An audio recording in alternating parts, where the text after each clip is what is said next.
Everyone, welcome to the learners house. So इस video में हम सॉल्यूशंस को डिस्कस करेंगे normal and standard normal distribution.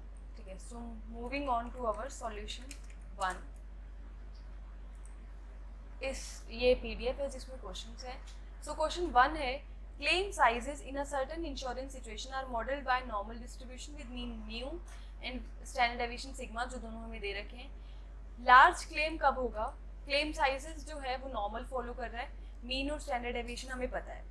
ठीक है, तो इंश्योरर जो है वो बोलता है कि अगर क्लेम साइज 35,000 से बड़ा हो गया तो उस क्लेम को हम क्या बोलेंगे? Large claim. ठीक है, तो हमें प्रोबेबिलिटी निकालनी है कि लार्ज क्लेम का साइज 36,000 से बड़ा हो। ठीक है, तो पहले रैंडम वेरिएबल डिफाइन कर लेते हैं। तो हमारा जो x है वो है क्लेम साइजेस जो फॉलो कर रहा है, x फॉलो कर रहा है normal with mean 30,000 and standard deviation 4,000।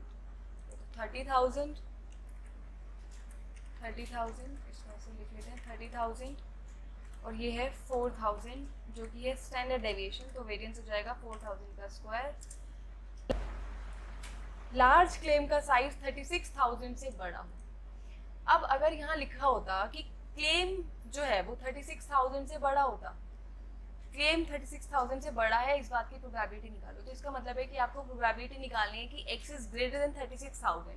But यहाँ लिख दिया लार्ज क्लेम, और लार्ज क्लेम की डेफिनेशन ये है, यानी कि क्लेम 36,000 से बड़ा हो, इस बात की प्रोबेबिलिटी निकालनी है। बट हमें ये बात पता है कि जो क्लेम है वो कैसा क्लेम है? लार्ज क्लेम है। ठीक है, तो लार्ज क्लेम के 36,000 बड़े होने की प्रोबेबिलिटी निकालनी है। प्रोबेबिलिटी निकालनी है कि जो x है वो बड़ा हो किससे? 36,000 से। और ये बात हमें पता है कि जो क्लेम है वो कैसा है? लार्ज क्लेम, यानी कि this is given that claim is large. ठीक है, सो हमें प्रोबेबिलिटी निकालनी है x ग्रेटर देन 36,000 की when it is given that x is greater than 35,000। अगर वो लार्ज क्लेम है तो इसका मतलब कि उसका जो साइज है वो ऑलरेडी 35,000 से क्या है? बड़ा है। ठीक है, तो गिवन में क्यों ले रहे हैं? क्योंकि उन्होंने ऑलरेडी मेंशन कर दिया कि वो क्लेम कैसा है? लार्ज क्लेम है। तो यानी कि ये बात हमें ऑलरेडी पता है कि वो क्लेम कैसा है? लार्ज है, यानी कि उसका साइज 35,000 से बड़ा है। We know this. तो कंडीशनल प्रोबेबिलिटी को सॉल्व करते हैं। ऊपर लेते हैं इन दोनों के बीच का इंटरसेक्शन और डिनोमिनेटर में लेते हैं ये वाली वैल्यू। ठीक है, सो इसको कैसे करेंगे? इन दोनों के बीच में कॉमन क्या है? एक कह रहा है x जो 36,000 से बड़ा है और x 35,000 से बड़ा है। तो अगर x 36,000 से बड़ा है तो इट मीन्स कि वो 35,000 से तो ऑलरेडी बड़ा होगा ही होगा। ठीक है, तो इन दोनों के बीच में कॉमन आ गया कि जो x है वो किससे बड़ा है? 36,000 से, डिवाइडेड बाय कि जो प्रोबेबिलिटी है वो किसकी है? 35,000 से बड़े होने की प्रोबेबिलिटी है। ठीक है, तो ये हमें निकालना है। अब जो x है वो नॉर्मल फॉलो कर रहा है, तो हम इसको पहले स्टैंडर्ड नॉर्मल में लिखेंगे, यानी कि x की जगह we will write x minus mu. Mu कितना है हमारा? 30,000 अपॉन में स्टैंडर्ड डेविएशन है हमारा 4,000। So this is our z। तो हम इसको किस में चेंज कर रहे हैं? z में चेंज कर रहे हैं। यहाँ आ जाएगा 36,000 माइनस 30,000 यहाँ पर ब्रैकेट्स अपॉन में स्टैंडर्ड डेविएशन है हमारी 4,000। ठीक है, सो इस बात की प्रोबेबिलिटी जो है हमें निकालनी है। तो इसको कैसे निकालेंगे? Probability z is greater then, जो ये पूरा क्या हो जाएगा? ये पूरा हमारा z हो जाएगा, तो इसकी जगह z लिख दिया एंड इसको हम सॉल्व करेंगे तो ये आ जाएगा। बट इससे पहले हमें इसका डिनोमिनेटर भी लिखना है। सो डिनोमिनेटर है कि x जो है वो किससे बड़ा हो? 35,000 से। ठीक है, सो it will B x minus mean कितना है हमारा? 30,000 डिवाइडेड बाय स्टैंडर्ड डेविएशन जो कितना है? 4,000। ये किससे बड़ा होना चाहिए? 35,000 से, यानी कि 35,000 minus mean which is 30,000 divided by 4,000। तो ये हम क्या कर रहे हैं? नॉर्मल डिस्ट्रीब्यूशन को स्टैंडर्ड नॉर्मल में चेंज करें। सो ये कुछ इस तरीके से लिखा होगा। ठीक है, अब इस पूरे की जगह हम क्या लिखेंगे? यस z लिखेंगे और इस पूरे की जगह क्या आ जाएगा 36,000 में से 30,000 माइनस करेंगे 6,000 डिवाइडेड बाय 4,000 सो ये हो जाएगा 1.5 सॉल्व करके divided by probability that z is greater then ये पूरा क्या हो जाएगा अगेन z हो जाएगा। अब इसको सॉल्व करेंगे 35,000 में से 30,000 माइनस होगा तो आएगा 5,000 5,000 को 4,000 से डिवाइड करेंगे देन इट विल बी 5/4 ठीक है। सो 5/4 को further will solve that it will B 1.25 तो ये जो है प्रोबेबिलिटी हमें निकालनी है। सो देखते हैं इसको कैसे निकालेंगे।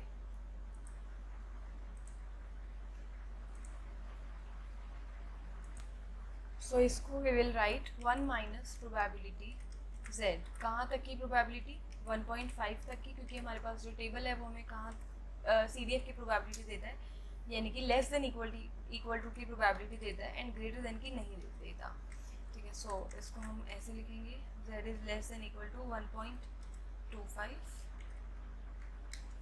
ठीक है। सो 1.5 तक का एरिया चाहिए और 1.25 तक का तो ये एरिया हम कहाँ से निकालेंगे एचयूरियल टेबल से निकालेंगे। सो ये हमारी एचयूरियल टेबल है हमें एरिया चाहिए 1.5 तक का एंड 1.25 तक का तो पहले 1.5 तक का देखते हैं ये रहा 0.93319 ये कहाँ तक का एरिया 1.5 तक का एरिया है 0.93319 सो यहाँ लिखेंगे 1 माइनस 0.93319 डिवाइडेड बाय 1 माइनस 1.25 तक का एरिया कितना है 1.25 तक का एरिया 0.89435 तो यहाँ पे आएगा 0.89435 ठीक है। सो ये हो गया। अब हम इस प्रोबेबिलिटी को सॉल्व करेंगे।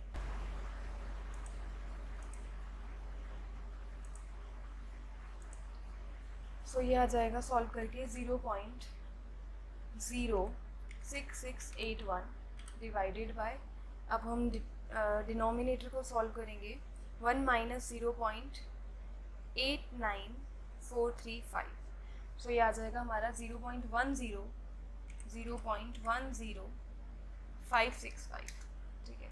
सो अब इसको डिवाइड करेंगे 0.06681 divided by 0.10565 then it will be 0.63237 so ये हमारी प्रोबेबिलिटी की value. Now we will do the second part of this question which is calculate the probability that a random sample of 5 claims includes 2 which exceed 35,000 and 3 which are less than 35,000।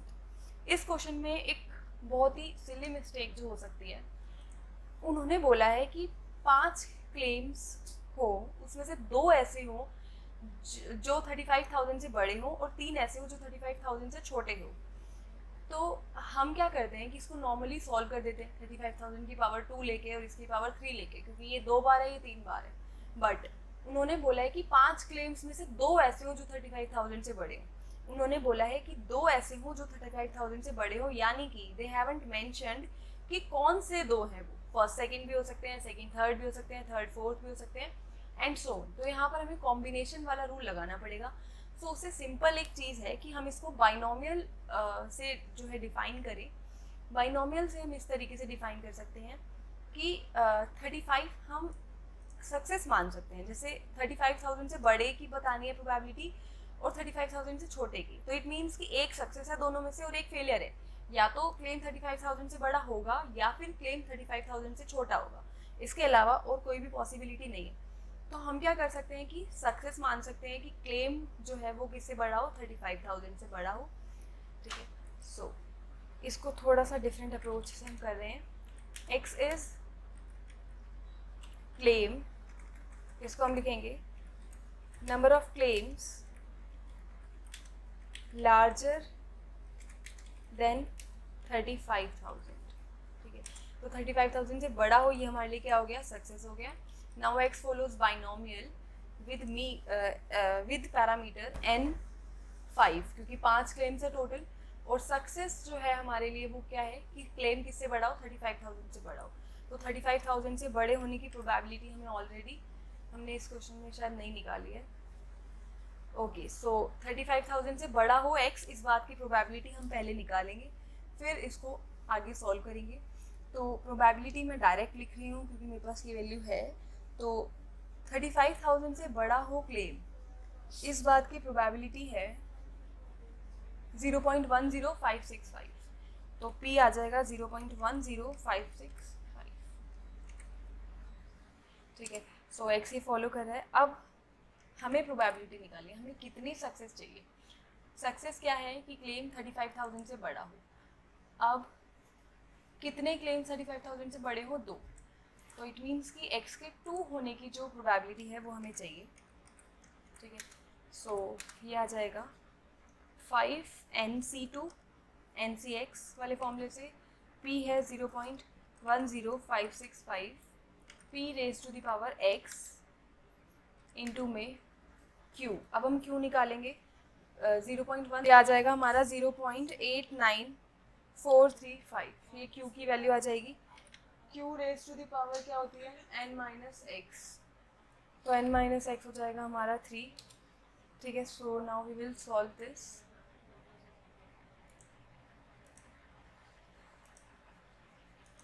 सो ये probability आ जाएगी हमारी 0.079847। ठीक है, so now moving on to our next question.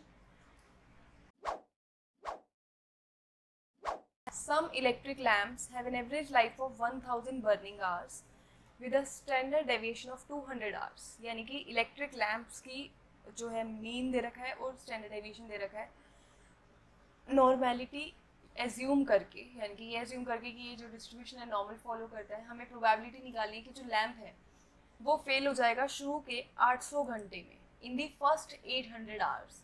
यानी कि जो lamp की लाइफ है वो 800 आवर्स से कम है। ठीक है, तो हमें यहाँ पर प्रोबेबिलिटी निकालनी है कि जो x है वो लेस देन 800 है। ठीक है, तो सबसे पहले x हम डिफाइन कर लेंगे। तो x है हमारा लाइफ ऑफ लैम्प्स। ठीक है, सो क्वेश्चन 2, x है हमारा लाइफ ऑफ लैम्प्स। नाउ जो x है वो फॉलो कर रहा है normal with mean 1000 and standard deviation 200, mean 1000 and standard deviation 200। तो वेरिएंस हो जाएगा 200 का स्क्वायर। तो ये रैंडम वेरिएबल हमने डिफाइन कर दिया। अब हमें प्रोबेबिलिटी निकालनी है कि लैम्प फर्स्ट 800 आवर्स में फेल हो जाए, यानी कि इसकी जो लाइफ है वो 800 आवर्स से भी क्या हो? कम हो। तो x इज़ लेस देन 800। ठीक है, सो अब इसको पहले z में चेंज करेंगे। I am doing this direct, but आपको एक स्टेप और करना है यहाँ पे, x minus mu by sigma वाला।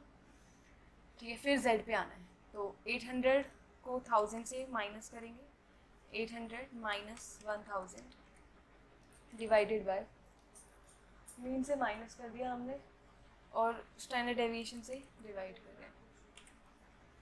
ठीक है, सो ये आ जाएगा probability that z is less then, यहाँ पे आ जाएगा -200 अपॉन 200 यानी कि -1। ठीक है, तो हमें -1 से कम प्रोबेबिलिटी चाहिए, तो इट मीन्स कि हमें 1 से बड़ी प्रोबेबिलिटी चाहिए, यानी कि हम इसको ऐसे भी लिख सकते हैं। ठीक है, सो अब क्या करना है, अब हम एक्चुअल टेबल में देखेंगे 1 तक का एरिया और उसको 1 से माइनस कर देंगे। तो 1 तक का जो एरिया है वो है हमारा 0.84134। So we will write it 1 minus 0.84134। ठीक है, सो इसको माइनस करके क्या आएगा अब वो देखते हैं। सो ये आ जाएगा हमारा 0.1586। ठीक है, so moving on to our next part. Next part is saying that lamp will fall between 800 and 1200 hours. यानी कि लैम्प की जो लाइफ है वो 800 आवर्स से 1200 आवर्स के बीच में है। तो हमें ये निकालना है कि x जो है वो हमारा किसके बीच में है? 800 से 1200 के बीच में। ठीक है, सो x जो है a से b के बीच में है, तो इसका फॉर्मूला हमें पता है कि b तक की प्रोबेबिलिटी माइनस a तक की प्रोबेबिलिटी। ठीक है, ये मैंने नॉर्मल जब मैंने रूल्स करवाए थे कुछ रैंडम वेरिएबल वाली वीडियो में, तब बहुत सारे फॉर्मूलेज एक्सप्लेन करे थे कि इस टाइप की प्रोबेबिलिटीज़ कैसे निकालेंगे। इसके अलावा और भी कुछ फॉर्मूलेज हैं वहाँ पे, तो आप वहाँ से भी कर सकते हो। अदरवाइज नॉर्मली भी देख सकते हैं हम कि हमें 1200 से छोटा एरिया चाहिए और 800 से बड़ा एरिया चाहिए। सो इसको हम ऐसे भी देख सकते हैं, हमें 800 से 1200 के बीच का एरिया चाहिए, तो हम क्या कर रहे हैं 1200 तक का एरिया निकाल रहे हैं और उसको 800 तक के एरिया से माइनस कर रहे हैं, तो हमें 800 से 1200 के बीच का एरिया मिल जाएगा। ठीक है, सो अब हम इसको स्टैंडर्ड नॉर्मल में चेंज करेंगे, तो x की जगह आ जाएगा z, 12 अब 1200 minus 1000 will be 200, 200 divided by 200 will be 1। ठीक है, सो आई एम डूइंग थोड़ा सा डायरेक्ट, तो ये आप कर सकते हैं। अब यहाँ पर 800 को भी हम चेंज करेंगे, तो 800 माइनस 1000 हो जाएगा माइनस 200, उसको हम स्टैंडर्ड डेविएशन से डिवाइड करेंगे, then it will be minus 1। ठीक है, सो इसको हमें चेंज करना पड़ेगा। शुरू में ये 1 तक का एरिया, फिर है माइनस 1 तक का एरिया, तो हम क्या कर सकते हैं इसमें साइन इनइक्वालिटी को चेंज कर सकते हैं, क्योंकि हमें साइन माइनस से प्लस में चाहिए। तो ये लेस देन इक्वल टू तक का है, तो ये क्या हो जाएगा अब greater than equal to probability of z greater than equal to 1। ठीक है, सो 1 तक का एरिया माइनस में 1 से बड़ा एरिया। अब हम क्या करेंगे, इस ग्रेटर देन को लेस देन में चेंज करेंगे, so it will B 1 minus probability z is less then 1। ठीक है, सो ये आ जाएगा, इसको हम लिखेंगे -1 प्लस 2 प्रोबेबिलिटी, ये दोनों प्रोबेबिलिटीज एग्जैक्ट सेम है तो ये ऐड हो जाएंगी, z लेस देन 1। ठीक है, सो ये हमें सॉल्व करना है। अब हम 1 तक का एरिया देख लेते हैं पहले एक्चुरियल टेबल में। ठीक है, तो 1 ये रहा, 1 तक का एरिया 0.84134। ठीक है, सो it will B -1 plus 2 into 0.84134। ठीक है, सो अब हम इस वैल्यू को कैलकुलेट करेंगे, so it will be 0.68268। So ये हमारी प्रोबेबिलिटी आएगी। So moving on to our next question, question number 3, जिसमें हमें बोला है कि 1 एकड़ प्लॉट पे जो इल्ड हो रही है उसका मीन दे रखा है और स्टैंडर्ड डेविएशन दे रखा है। नॉर्मल डिस्ट्रीब्यूशन से एज्यूम करके हमें ये बताना है कि जो इल्ड है वो इंक्रीज कर जाएगी 700 से। तो question number 3, so let x denote कर रहा है यील्ड ऑन 1 एकड़ प्लॉट। सो जो हमारा x है वो फॉलो कर रहा है normal, x is following normal with mean 662 and standard deviation 32, mean 662 and standard deviation 32, तो वेरिएंस हो जाएगा 32 का स्क्वायर। नाउ हमें जो प्रोबेबिलिटी निकालनी है इस केस में वो है कि इल्ड जो है वो 700 से ज़्यादा हो। ठीक है, yield will increase over 700 kgs, so x जो है वो ज़्यादा हो किससे, 700 से। ठीक है, सो यहाँ आ जाएगा 1 माइनस 700 तक का एरिया। अब we will change it into standard normal. ठीक है, सो ये आ जाएगा z less than equal to 700 minus 662 and then we will divide that by 32 in order to convert normal into standard normal। तो करेंगे 700 माइनस 662 जो आएगा 38 डिवाइडेड बाय स्टैंडर्ड डेविएशन जो कि है 32। ठीक है, so this will give us probability z। अब हमें कहाँ तक का एरिया चाहिए, वी वांट एरिया, एक सेकेंड, इसमें 1 माइनस भी था। ठीक है, तो डोंट फॉरगेट दैट 1 माइनस। सो 38 को हम डिवाइड करेंगे 32 से, सो आएगा 38 डिवाइडेड बाय 32 विल बी 1.1875। ठीक है, सो यहाँ तक का एरिया हमें चाहिए। सो ऑब्वियसली 1.1875 नहीं है एक्चुअल टेबल में, हम क्या करेंगे, इंटरपोलेशन लगाएंगे बिटवीन 1.18 एंड 1.19। x क्या होगा, 1.1875 होगा, x1 होगा 1.18, x2 होगा 1.19, और fx हमें निकालना है। fx1 हो जाएगा 1.18 पे प्रोबेबिलिटी और fx2 हो जाएगा 1.19 पे प्रोबेबिलिटी। इंटरपोलेशन आप खुद लगाएंगे और इंटरपोलेशन लगाने के बाद जो आंसर आएगा वो मैं आपको बता देती हूँ। So that will be, so this probability will be equal to 0.11702। ठीक है, ये राउंडिंग से बताइए मैंने। सो थोड़ा सा जो आंसर है वो डिपेंड करेगा कि इंटरपोलेशन लगाई है या नहीं लगाई है। ठीक है, so coming on to question number 4, जिसमें हमें बोला है कि बहुत सारे most graduate schools of business require applicants for admission to take the graduate management admission councils GMAT examinations. तो GMAT एग्ज़ाम्स हो रहे हैं कुछ, that is graduate management admission council exams. ठीक है, तो ये जो स्कोर्स आ रहा है इन एग्ज़ाम्स में वो नॉर्मली डिस्ट्रीब्यूटेड है, जिसका मीन और स्टैंडर्ड डेविएशन हमें दे रखा है। तो क्या प्रोबेबिलिटी है कि कोई भी इंडिविजुअल 500 से अबव स्कोर करे? तो x को हम डिफाइन करेंगे। So here question number 4, x will be score on GMAT exam. Now this x follows normal with mean 5 to 7 and standard deviation 112. तो 5 to 7 and standard deviation 112 का square variance हो जाएगा इसका। सो जो हमें प्रोबेबिलिटी निकालनी है इस केस में वो है कि स्कोर किससे बड़ा हो, 500 से बड़ा हो। ठीक है, तो स्कोर 500 से बड़ा हो, हमें इस बात की प्रोबेबिलिटी जो है यहाँ पे निकालनी है। ठीक है, सो it will B x is greater then 500। सो हम क्या करेंगे, सबसे पहले इसको लेस देन में चेंज करेंगे। लेस देन में चेंज करने के बाद हम इसको नॉर्मल से स्टैंडर्ड नॉर्मल में चेंज करेंगे। तो यहाँ जाएगा z less than equal to 500 minus 527 would be minus 27 divided by 112. So now इसको डिवाइड करके आएगा, इसको डिवाइड करके लेट्स सी क्या आता है, इट विल बी माइनस 0.2411। ठीक है, सो ये आएगा। अब ये माइनस में है तो हमें इसको चेंज करना पड़ेगा, और यहाँ पर 1 माइनस भी लिखा हुआ है, 1 माइनस।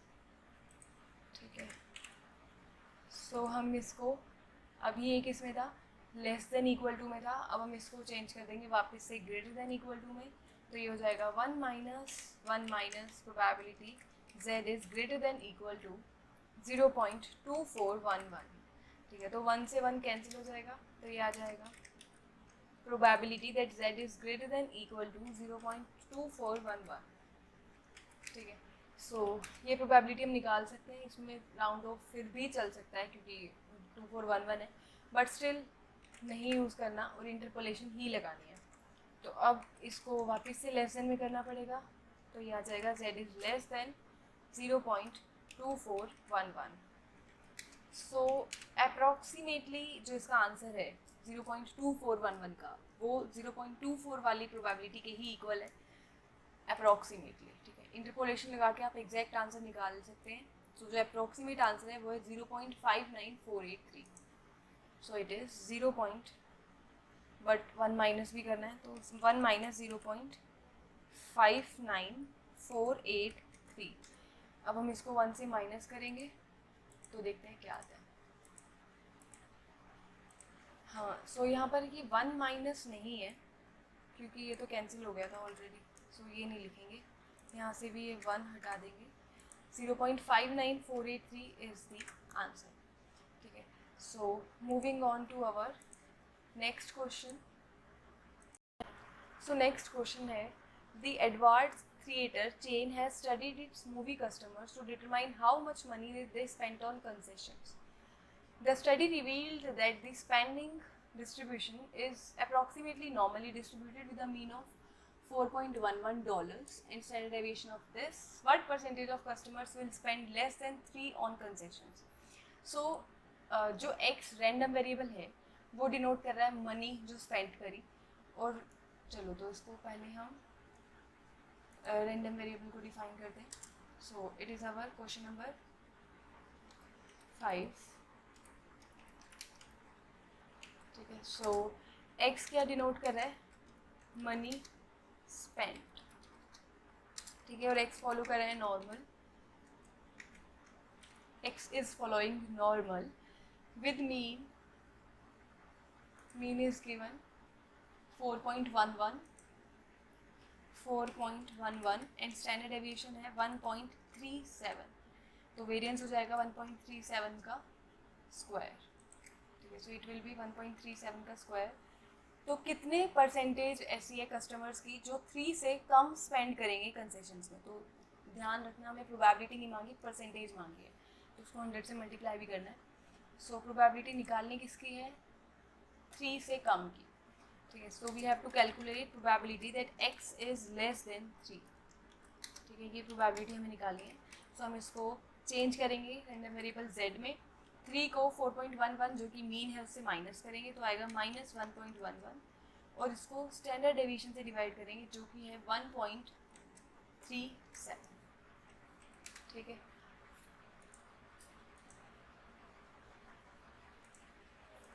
सो इन दोनों को डिवाइड करके आएगा less than minus, it will B 0.8102. 0.8102. ठीक है. सो इसको हम अप्रॉक्सीमेटली जो है 0.81 ले सकते हैं क्योंकि आगे 0 ही है तो चल सकता है ये वाला 0.8102. अगर हम इसको प्लस में चेंज करेंगे तो ये साइन किस में चला जाएगा? लेस देन की जगह ग्रेटर देन में. ठीक है. सो अब हमें जो प्रोबेबिलिटी निकालनी है उसके लिए हमें क्या करना पड़ेगा?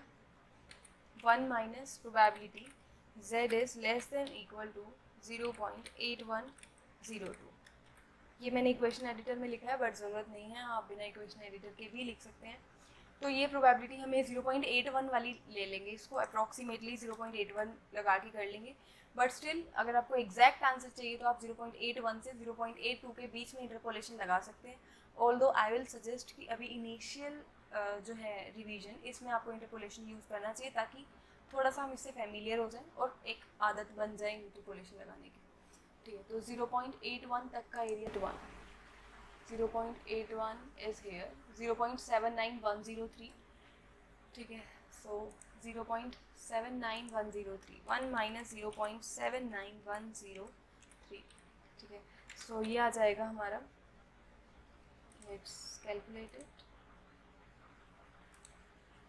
So it will be 0.20897.